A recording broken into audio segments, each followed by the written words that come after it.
Diz assim: Jesus, porém, foi para o Monte das Oliveiras, e pela manhã cedo tornou para o templo, e todo o povo vinha ter com ele, e assentado-se os ensinava. Os escribas e fariseus trouxeram-lhe uma mulher apanhada em adultério, e pondo-a no meio, disseram-lhe: Mestre, esta mulher foi apanhada no próprio ato, adulterando. E na lei nos mandou Moisés que as tais sejam apedrejadas. Tu, pois, o que dizes? Isto diziam eles, tentando-o, para que tivessem de que o acusar. Então, olhe para mim, por favor. Se você for ler na sua casa, no capítulo 7, você vai ver que os escribas e fariseus tentaram de várias formas prender Jesus, tentaram de várias formas prender para posteriormente matá-lo, de várias formas, mas não haviam conseguido. No dia seguinte, o que eles fizeram? Pegaram uma mulher que havia sido pega em flagrante adultério, levaram até ele, não para fazer cumprir a lei, porque se fosse assim, eles levariam também o homem, porque diz lá na lei de Moisés que tanto a mulher quanto o homem tinham de ser apedrejados. Mas a intenção deles não era fazer cumprir a lei. Como diz aqui, eles estavam tentando arrumar algum meio para ter algo que apontar para Jesus, algo que condenasse Jesus. Você já viu, por exemplo, aquelas pessoas que vêm à igreja, não porque querem mudar de vida, mas querem encontrar uma falha para depois poder dizer para o familiar: ó, eu fui lá, teu pastor falou assim, teu pastor falou aquilo. Já viu pessoas assim? Que vêm à igreja e ficam ali só estudando alguma forma de poder acusar a igreja de qualquer coisa. Essas pessoas, elas nunca, enquanto mantiverem-se assim, Deus nunca vai conseguir transformar alguém que não quer ser transformado. Então, eles queriam não fazer cumprir a palavra, a lei de Moisés. Eles queriam era encontrar uma forma de acusar Jesus. Por quê? Porque se Jesus dissesse, não, ela foi pega em adultério, então tá bom, apedreja ela. Eles iriam apontar para Jesus, iriam ter o que falar de Jesus, porque pela lei romana, e eles estavam governados pelos romanos, ninguém podia fazer nenhum tipo de punição de morte que não fosse pela lei romana. Então eles teriam como apontar um crime em Jesus, porque ele estaria condenando à morte alguém que ele não teria autoridade para condenar. Além disso, ir contra o que ele mesmo ensinava. Ele iria entrar em contradição com o que ele vinha ensinando, o perdão, o amor ao próximo. Então aquilo iria causar uma divisão naqueles que ouviam os ensinamentos de Jesus. Entende? Você sabe, o diabo usa pessoas para fazer com que você veja formas de encontrar divisão naquilo que nós pregamos. Ele tenta desvirtuar aquilo que nós pregamos para que você não creia naquilo que nós pregamos, para que assim você nunca se transforme, nunca se converta. Como eles queriam, de alguma forma, colocar ou tirar a credibilidade do que Jesus ensinava. Percebe, sim ou não? Fazendo ele entrar em contradição. Então, se ele condenasse ela, Jesus estaria também condenado pelos religiosos. Porém, se ele dissesse: não, ninguém vai matar ela, não, ninguém vai tirar pedra nela, ele também seria criticado, porque pela lei de Moisés, aquilo deveria ser feito. Em outras palavras, já viu aquela situação que a pessoa fica entre a cruz e a espada ou o punhal? Já viu? Se correr, o bicho pega, e se ficar, o bicho corre. Não tem para onde fugir. Era uma situação como essa. Mas olha só o que aconteceu. Jesus, isto diziam eles, tentando para que estivessem de que acusar, mas Jesus, inclinando-se, escrevia com o dedo aonde? Na terra. Está ali. Olhem para mim, por favor. Você pode imaginar a cena? Eles ali condenando, acusando a mulher, e enquanto eles perguntavam, e aí, mata ou não mata? Tudo com tijolo na mão, querendo apedrejar, e aí, a gente taca ou não taca? Atira ou não atira a pedra? E Jesus lá, calmo, escrevendo aonde? Na terra. Outro ensinamento que a gente aprende, que existem coisas que a gente tem que escrever na areia, escrever na terra. Você já viu aqueles casais de namorado que vão lá, escreve na praia, eu e fulano nos amamos. Aí vem a onda e o quê? E apaga. Então, existem certas coisas na vida da gente que as pessoas fazem a nós, que nós temos que o quê? Escrever na areia. Ou seja, deixar que aquilo se apague sozinho. Mas tem gente que não. Tem gente que parece que escreve na rocha. Tem coisas que fizeram para ela que até hoje ela nunca esqueceu. Às vezes é capaz de olhar até torto e até deixar de conversar com a pessoa durante décadas. Até quem morre sem nunca se reconciliar com fulano, nega-se a se reconciliar porque não é capaz de esquecer o que lhe fazem contra ela. Jesus estava ensinando que tem coisas que você tem que escrever onde? Na areia. Mas eles entendiam isso? Não. Eles continuavam insistindo, como diz aí, versículo 7. E como insistissem, perguntando-lhe, endireitou-se e disse-lhes: aquele que de entre vós está sem pecado, seja o primeiro que atire pedra contra ela. E tornando a inclinar-se, escrevia na terra. Então, olhe para mim, por favor, e imagine a cena. Ele estava lá sentado, e as pessoas atiram, e insistindo. Então, e aí? A gente mata ou não mata? E aí, o que você diz? Então, não é o mestre? Ensina aí. O que nós temos que fazer? Insistindo, para que Jesus respondesse alguma coisa. Aí Jesus levantou e disse: tá bom. Vocês querem apedrejar? Então, quem não tem pecado, atire a primeira pedra. Voltou, novamente, sentou e voltou o quê? A escrever na areia. O que aconteceu? Diz aí a Bíblia: porém, ouvindo eles isto, e o quê?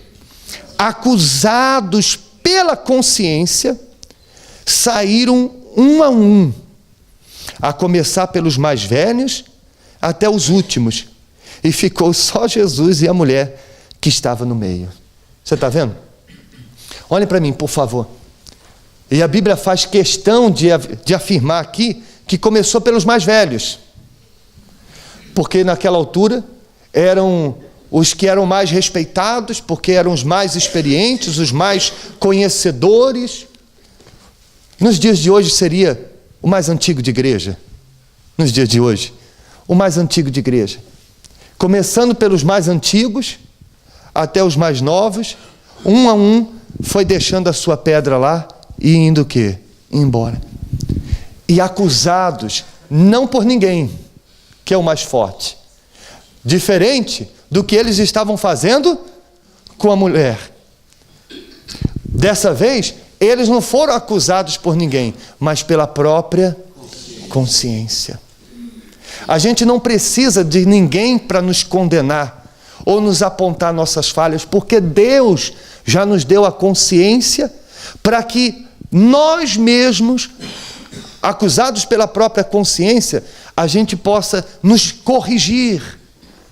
Porque errar, todos podemos errar. Sejam erros pequenos ou erros como dessa mulher de adultério, seja qual for, quem não está sujeito a errar? Mas uma vez que errou, a consciência mostra: você falhou, você errou. E a pessoa, se ela der ouvido à voz da consciência e se consertar, ela nunca mais volta a errar novamente. Agora, a pergunta que a gente faz, que foi o que Deus falou comigo quando eu li essa palavra, a pergunta que a gente se faz é o seguinte: por que eles não foram acusados pela consciência antes? Por que que quando eles estavam lá com a pedra na mão querendo matar, por que que quando eles arrastaram a mulher até lá, por que que quando eles colocaram a mulher de pé e na frente de todo mundo, expondo para todo mundo o seu erro, por que que quando eles fizeram tudo isso, eles não se sentiram condenados pela própria consciência? Porque naquele momento, eles não estavam olhando para eles estavam olhando para a mulher, para o erro dela. Eles estavam buscando um erro em Jesus, estavam buscando uma falha em Jesus e apontando a falha da mulher, mas em nenhum momento olhando para quem? Para eles mesmos. E esse é o grande problema do acusador. O acusador, ele não olha para si mesmo, porque se ele olhasse para ele próprio, ele ia ver que ele também tem as suas falhas. Mas o acusador só olha para a falha de quem? Dos outros. Por isso que, por exemplo, a dona Eduarda estava falando que quando ela chegou na igreja, a primeira coisa que ela entendeu é que ela tinha que mudar. Não foi isso, dona Eduarda? Ela disse, eu reconheci que eu tinha que mudar. Porque até o momento que ela chegou na igreja, ela achava que era só o marido que tinha que mudar. Mas quando ela chegou na igreja e ouviu a palavra, ela pensou, peraí, eu estou querendo mudar o meu marido, mas eu mesmo preciso mudar. E quantas pessoas que estão dentro da igreja, que querem salvar o filho, mas nem ela está salva. Querem que o marido mude, mas nem ela muda. Mas por que que essa mudança não acontece? Por que essa salvação não acontece? Porque ela não olha para ela. Ela não busca olhar para ela. Ela não busca, peraí, meu Deus, eu estou na igreja há tantos anos, ainda não fui batizado nas águas. Eu estou na igreja há tantos anos, eu ainda tenho mágoa. Eu estou na igreja há tantos anos, ainda não tenho o Espírito Santo. O que é que está acontecendo, meu Deus? Onde eu tenho falhado? Deus vai usar a consciência dela e vai mostrar. Mas se a pessoa fica olhando para o erro de quem? Dos outros, ela nunca vai conseguir ouvir a voz da sua consciência. E nem tampouco a voz de quem? A voz de Deus. Então, quanto mais você olhar para o erro dos outros, menos você vai ver os seus. E sabe o que é pior? Eu estava lendo aqui nas anotações do bispo, nessa Bíblia, e era muito bom que você pudesse adquirir uma também. Ele está dizendo aqui que o pecado de quem se torna acusador é maior que todos os pecados do acusado. Vou traduzir para você. Vem aqui, obreiro, por favor. Imagine que o seu Luiz cometa vários erros e eu, como acusador, fico apontando os erros dele. Olha, ele mente. Olha só, ele é obreiro e faz isso. Olha só, está na igreja e vive assim. Pois bem, esse meu erro de acusar ele, aos olhos de Deus, é pior do que todos os erros dele junto. Porque o erro de condenar e acusar alguém é pior do que os erros todos do acusado. Isso aconteceu com o filho de Caim, de Noé. O Cão, diz a Bíblia que Noé teve uma boa colheita de vinhos, de uva, e aí acabou passando do ponto, se embriagou e tirou as suas roupas e ficou nu dentro da própria casa. O filho, quando viu aquilo, ficou indignado. Sabe o que ele fez? Pegou o pai e colocou do lado de fora da casa, expondo a nudez dele para quem? Foi o que aqueles acusadores fizeram. Pegaram a mulher pega em adultério dentro da casa e levou para todo mundo ver o erro dela. E quando você fala do erro de alguém, quando eu chego para o pastor Michel e falo assim, o seu Luiz é assim, seu Luiz é assado, eu estou expondo a nudez daquela pessoa. Eu estou cometendo o erro que aqueles acusadores cometeram. Eu estou cometendo o erro que o filho de Noé cometeu, expondo a nudez, expondo a falha dos outros. Entende, sim ou não? Diz a Bíblia que os outros dois irmãos, os outros dois filhos de Noé, quando soube que o pai estava nu e fazendo vexame, Diferente do irmão mais velho, que saiu expondo para todo mundo, os outros dois irmãos foram lá cobrir o pai, sem olhar para a nudez do pai, e levá-lo para dentro de casa. Está escrito que depois Deus chamou a atenção de Noé, mas castigou o filho dele, que expôs a nudez do pai. Porque para Deus, o erro do filho foi pior do que o erro do pai. Você está vendo como é grave a gente falar do erro dos outros? Por isso, se você é uma pessoa de Deus, se você é um cristão, você tem que olhar para as pessoas como Jesus olhou. Viu aquela mulher não como uma adúltera, mas viu ela como uma alma. Então aprenda a ver as pessoas como o quê? Como alma. Fulano errou, fulano falhou, vamos orar por ele. Alguém veio falar mal para você de alguém, toma cuidado. Porque quem fala mal dos outros para você, também vai falar mal de você para os outros. É o famoso mexeriqueiro que a Bíblia fala. Inclusive, está escrito que 6 coisas Deus aborrece, mas a 7ª ele abomina, que é colocar contenda entre irmãos, que é aquela pessoa que fica, ela chega aqui, ouve uma coisinha aqui, depois olha, vai lá, olha, ele falou isso do senhor, aí depois, olha, ele falou isso de você. Essa pessoa que vive falando dos outros, da vida dos outros e condenando os outros, está escrito que Deus abomina uma coisa dessa.